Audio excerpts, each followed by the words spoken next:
17वीचा खेळ लक्षवेना कवणा ब्रह्मादिका जाणा अगम्यते रात्री दिवस मन चपळत्वे धावते तेही 17वी ते नपवेची 17वी अगम्य विधी हरिहरा लक्षो पाहता बरा गोविंदुगे ज्ञानदेव दर्शन 17वीचे घेता उन्मने ठसवी निवृत्तीदाता माऊली ज्ञानेश्वर महाराज की जय.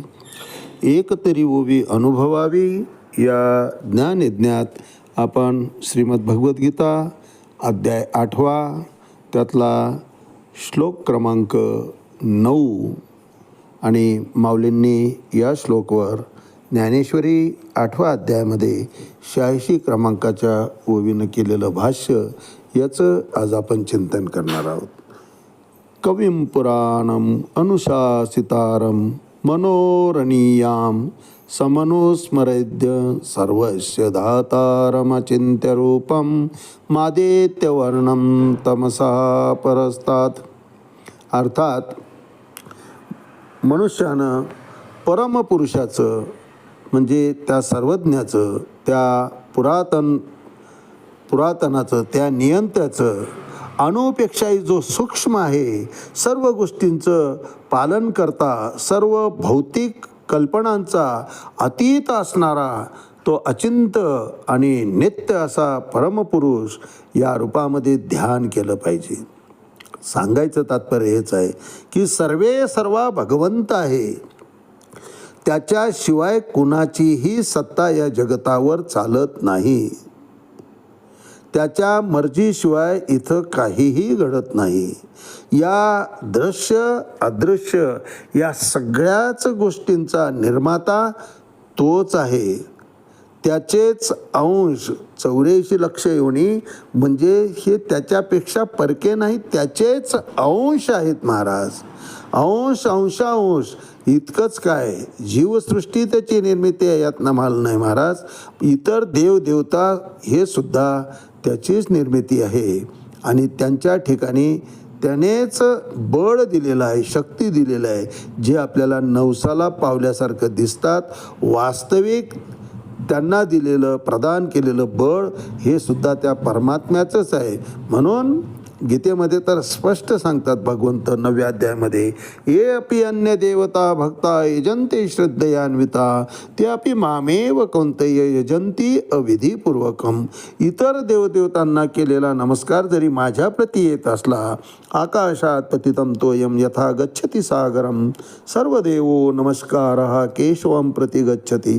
आकाशातून पडलेला पाण्याचा थेंब न थेंब हा समुद्राला जाऊन मिळतो, तसं संपूर्ण देवदेवतांच्या ठिकाणी केलेली आराधना ही भगवंताच्या चरणी, त्या केशवाच्या चरणी पोहोचत असते.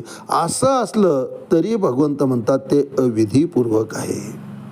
प्रत्यक्ष माझ्याजवळ येण्याचं सामर्थ्य मी जीवाच्या ठिकाणी दिलेलं असताना परंतु संशयात्मक वृत्तीनं किंवा इतर देवदेवतांचं प्रसन्न करून घेण्याकरता आपलं पूजन अर्चन का करतात हेच कळत नाही. भगवंत म्हणतात असलेल्या देवदेवता तुम्हाला प्रापंचिक सुख देऊ शकतील, प्रपंचातल्या गरजा तुमच्या भागवू शकतील, प्रपंच करण्याकरता ते बळ प्रदान करू शकतील, ती शक्ती तुम्हाला प्रदान करू शकतील, परंतु मोक्ष देण्याचं सामर्थ्य फक्त भगवंताच्या ठिकाणी. आणि भगवंत म्हणतात की ये यथा मां प्रपद्यन्ते स्थान तथैव भजाम्यहम.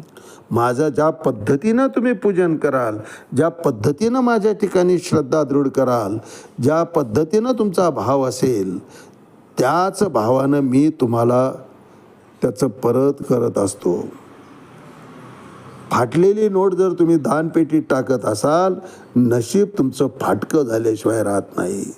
तुम्ही ज्या भावानं माझ्याकडे याल तोच भाव. मग आपण रडायचं कशाला महाराज, आम्हालाच देवाने का दिलं नाही, तुम्हालाच का दिलं, काही नाही महाराज. आमची भक्ती जशी असेल तसा तो आम्हाला शक्ती प्रदान करत असतो. म्हणून त्या परमपुरुष, तो परमपुरुष सूर्याप्रमाणे कसा आहे, तो तेजस्वी आहे आणि निस्वार्थपणे सकळ जीवांचा तो सांभाळ करतो आहे.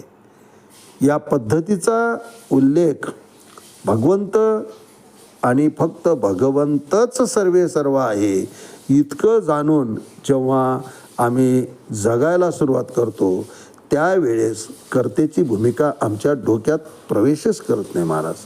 भगवंत हे निराकार आहे किंवा शून्य आहेत. अहो, ते निराकार आणि शून्यच जर राहिले असते तर तुम्हाला मदत करण्याकरता कोण आलं असतं? तुमच्या हाकेला धावून तो आलाच नसता. तो रूप धरला आहे, त्याला रूपाला आणलं. या संतांनी, या मुनींनी, या ऋषींनी त्याला रूपाला आणलं. म्हणून तो निराकार आहे किंवा शून्य आहे हे म्हणणंसुद्धा तितकं बरोबर नाही, कारण निराकार शून्याचं ध्यान आपण करूच शकत नाही महाराज. ध्यान करायचं म्हटलं की रूप यायलाच पाहिजे. या उलट कृष्णचिंतन अर्थात भगवंताचं चिंतन करण्याची पद्धत अत्यंत सुलभ आहे. काय नाही, फक्त श्रीराम जय राम जय जय राम, श्रीराम जय राम जय जय राम.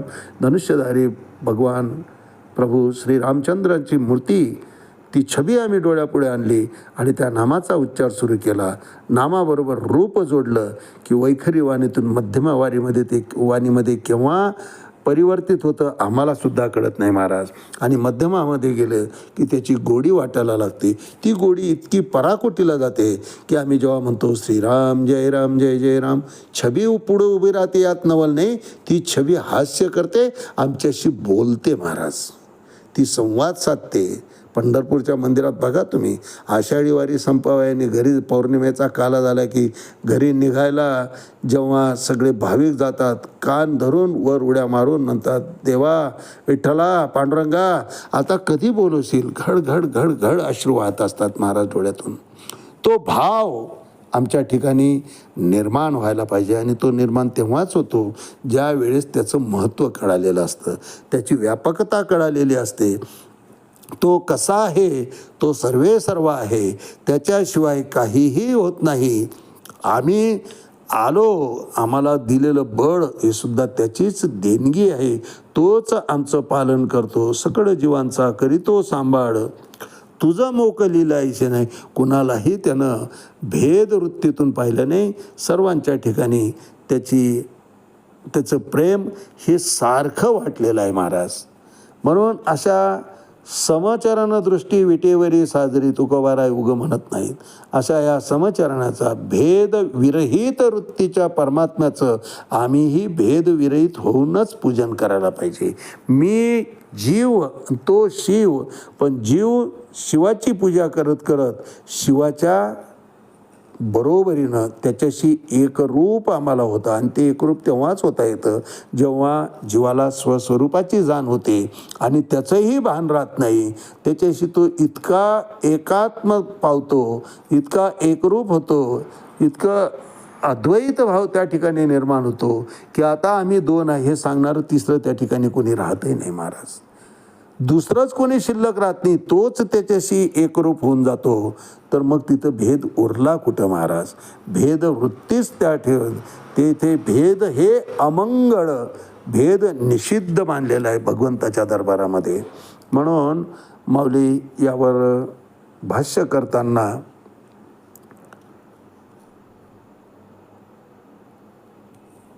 शहाऐंशी क्रमांकाच्या ओवीत म्हणतात की जयाचे आकारावीन असने, जया जन्मना निमने, जे आघवेची आघवेपणे,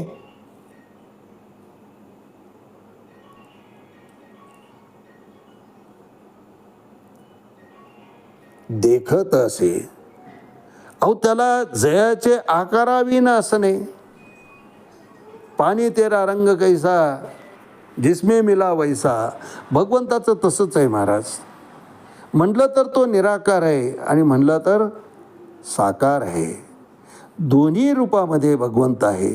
जपतप्यांना तो निराकार मानवतो. भक्ती संप्रदायामध्ये त्याला साकार रूपानं पाहिलं जातं. जयाचे आकाराविन असणे, कुठला आकार त्याला नाही, परंतु नाही का आहेच. कुठल्याही कणामध्ये बघा त्याचं अस्तित्व आहे. जयाचे आकाराविन असणे, जया जन्म ना निमणे, त्याला जन्मही नाही ना मरण आहे, आजन्म आहे भगवंत. जे आघवेची आघवेपणे, म्हटलं तर सर्वे सर्वा तोच आहे आणि सर्वांकडे तोच पाहतो आहे, देखत असे असा हा परमात्मा. त्याच्याशी जेव्हा चित्त एकरूप होऊन जातं तेही त्याच्यासारखंच बनून जातं, चैतन्य अवस्थेत येत असतं. म्हणून माऊली म्हणतात, भगवंत अर्जुनाला तेच वर्णन करून सांगतात की जयाचे आकाराविण असणे, जया जन्म ना निमणे, जे आगवेची आगवेपणे देखत असे. अर्थात तो परमानंद कसा आहे असं जर तू विचारत असशील अर्जुना, तर ज्याच्या मूर्त असा जो परमात्मा आहे, कोणत्याही त्याला आकार नाही पण अस्तित्व आहे. आकार नसला तरी अस्तित्व आहे. ज्यास जन्म नाही तसंच त्या सापेक्ष मरणही नाही. कारण मरण कोणाला आहे? जो जन्मला आहे त्याचा. पण भगवंत कसं आहे? संभवामी आत्ममायेया, स्वतःहून भगवंत प्रगट होत असतात. अयोनी संभवातून भगवंत प्राकट्य आहे भगवंताचं. जन्म नाही आहे महाराज, मरण जन्मलेलं आहे. म्हणून भगवंत जन्म मरणाच्याही पलीकडचं ते तत्व आहे, ईश्वर तत्व. जयाचे आकाराविन असणे, जया जन्म ना निमणे, जे आगवेचे आगवेपणे देखत असे. एकेची ठाई बैसला परी सर्वत्र तोची गेला, हे असो विश्व झाला अंगेची तो. तोच संपूर्ण विश्व होऊन राहतो. विश्व त्याच्यात सामावलेलं आहे आणि संपूर्ण विश्वामध्ये तोच समाविष्ट आहे महाराज. अशा या ईश्वर तत्वाशी चित्त आमचं जेव्हा मिळून जातं त्यावेळेस ते ईश्वरमय होऊन जातं. ब्रह्मतत्वच जीवतत्वामशी एकरूप होऊन जातं. दोघात इतका अद्वैत भाव निर्माण होतो की जीवाचं अस्तित्वच त्या ठिकाणी संपतं. आणि हेच मोक्षाचं लक्षण आहे महाराज. ज्याचे आकाराविन असणे, जया जन्मना निमणे, जे आगवेची आगवेपणे देखत असे. आज याच ठिकाणी थांबूया. रामकृष्ण हरी. पुंडलिक वरदा हरी विठ्ठल. श्री ज्ञानदेव तुकाराम पंढरीनाथ भगवान की जय. माऊली ज्ञानेश्वर महाराज की जय. जगद्गुरु तुकाराम महाराज की जय. शांती ब्रह्म एकनाथ महाराज की जय. आदि शक्ती मुक्ताबाई की जय.